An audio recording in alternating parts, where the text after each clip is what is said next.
ଯଦି ଆଜି ବି କେଉଁ ନଦୀକୂଳର ପବନରେ ତୁମର ଆଉ ତା'ର ସ୍ମୃତି ବନ୍ଦୀ ହେଇକି ଅଛି, ତାହେଲେ ଏଇଟା ତମ ପାଇଁ।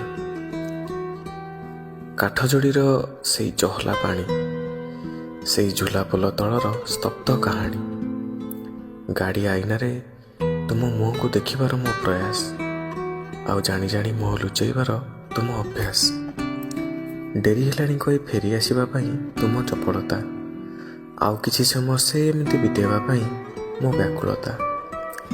ସେପଟେ ପତ୍ରଝଡ଼ାର କାର୍ଯ୍ୟଭାରରେ ମଗ୍ନ ସେ ପହିଲି ବସନ୍ତ, ଏପଟେ ତୁମ ଗଭାରେ କୃଷ୍ଣଚୂଡ଼ାଟେ ଖୁସି ଦେଇ ମୋ ହୃଦୟ ଅଶାନ୍ତ। ତୁମ ଆଖିରେ ଆଖି ମିଶେଇ ଉପାୟ ଶୂନ୍ୟ ମୋ ଛାତି, ତୁମ ପୂର୍ଣ୍ଣଚ୍ଛେଦ ବିହୀନ କଥା ଶୁଣି ଉତ୍ତର ଶୂନ୍ୟ ମୋ ଆଖି। ଥରେ ପଚାରି ଦେଖ, ସେ କୃଷ୍ଣଚୂଡ଼ା ଗଛ ଆଜି ବି ଦବ ସାକ୍ଷୀ।